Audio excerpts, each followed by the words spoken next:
In honor of Women's History Month 2023, welcome to the Amari series. This is session 2, Dolores Huerta.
Si se puede. Yes, we can. This iconic call to action started with a Mexican-American teacher who stood up for working people. Biography. You need to know. Dolores Huerta grew up in California's Central Valley, but despite the abundance surrounding them, the migrant farm workers had little to feed their children. Dolores was a teacher, and when she saw her students with empty stomachs and bare feet, she decided to fight for these families. So Dolores began to organize the farm workers, demanding better working conditions and higher wages. Then, she co-founded the United Farm Workers with Cesar Chavez and helped build the Chicana Civil Rights movement. She changed the world to give working people a voice. You need to know Dolores Huerta.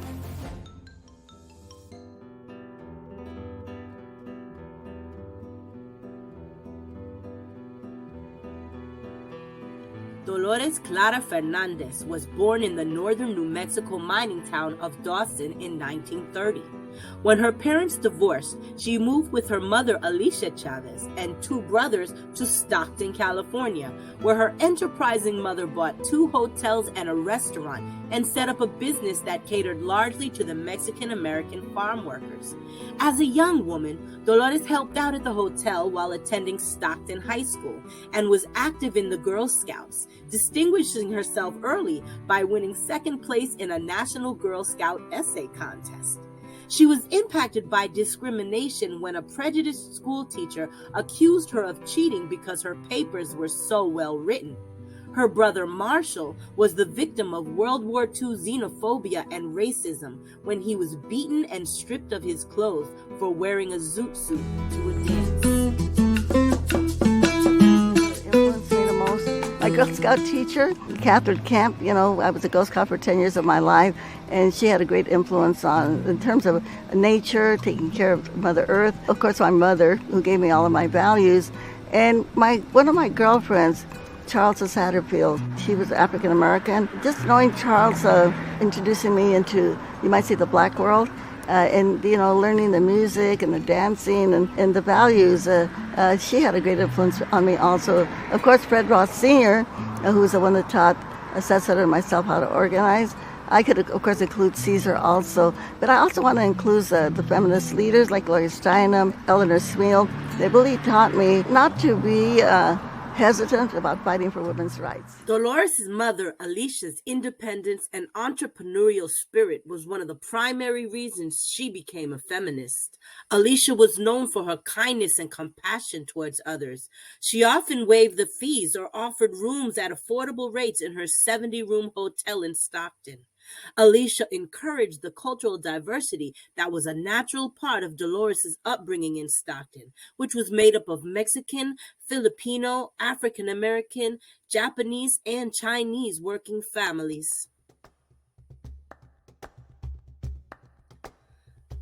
Dolores was greatly influenced by her mother's community activism, and as a student at Stockton High School, she was active in numerous social clubs, was a majorette, and a dedicated member of the Girl Scouts until the age of 18.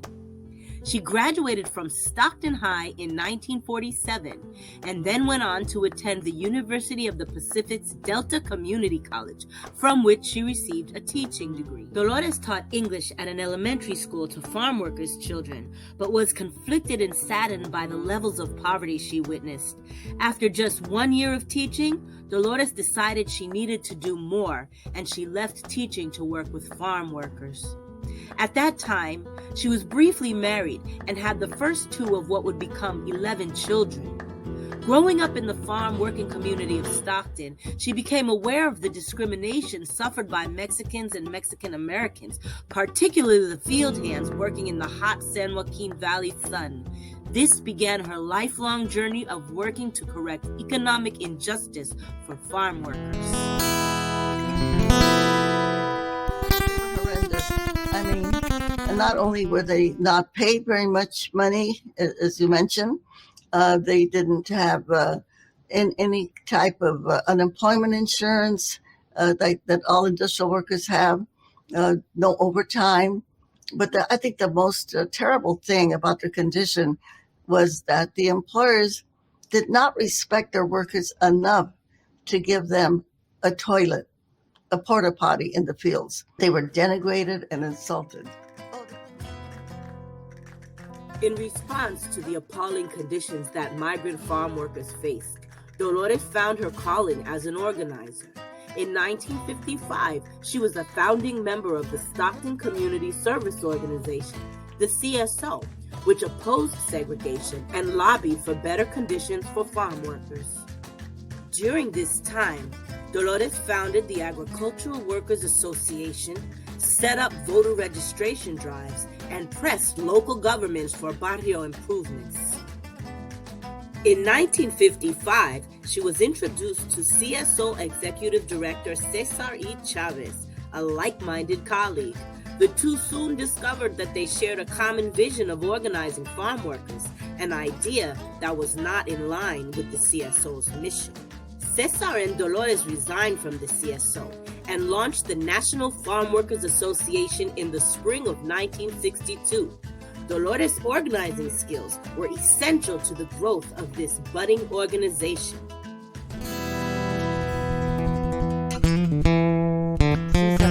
Sí se puede. Sí se puede. Yes, we can! So you came up with that iconic phrase, "Si se puede," and it's become this phrase that is so impactful for people around the world. On a personal note, Dolores was very gracious when I told her I had stolen her slogan, "Si se puede," yes, we can.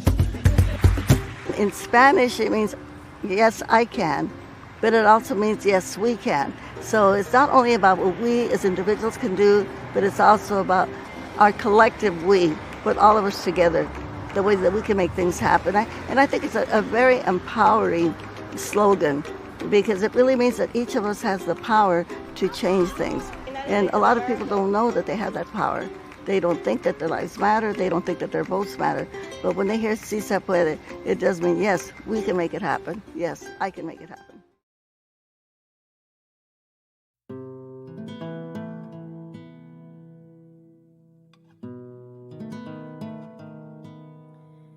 In 1965, Huerta was a leader on one of the most important and famous strikes in U.S. history, the table grape boycott.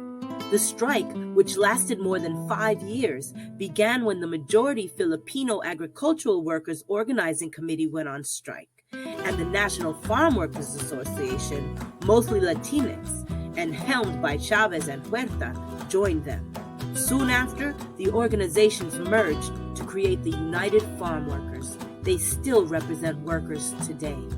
We have farm workers that went to Europe, farm workers that went to New York and Chicago and Texas and everywhere. And, asking people just not to eat grapes and not to shop at the stores that carried grapes. And that was very, very successful. So in a year and a half, we got 17 million people not to eat grapes.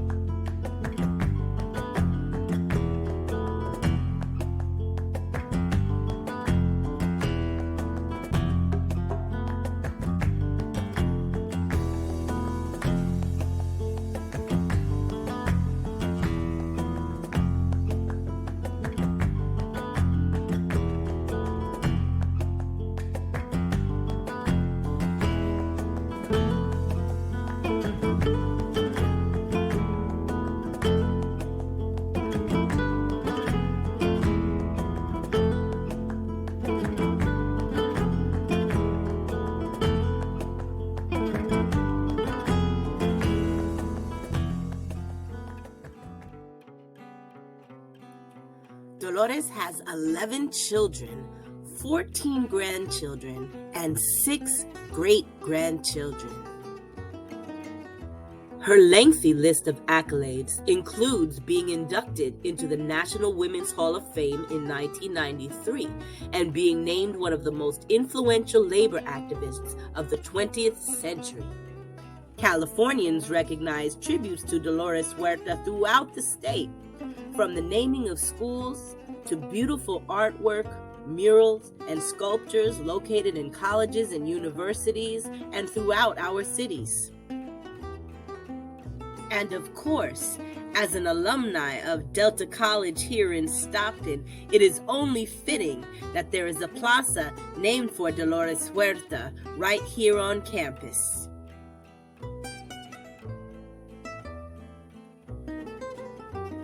There are numerous books published for children, young adults, and adults that explore the life and experiences of Dolores.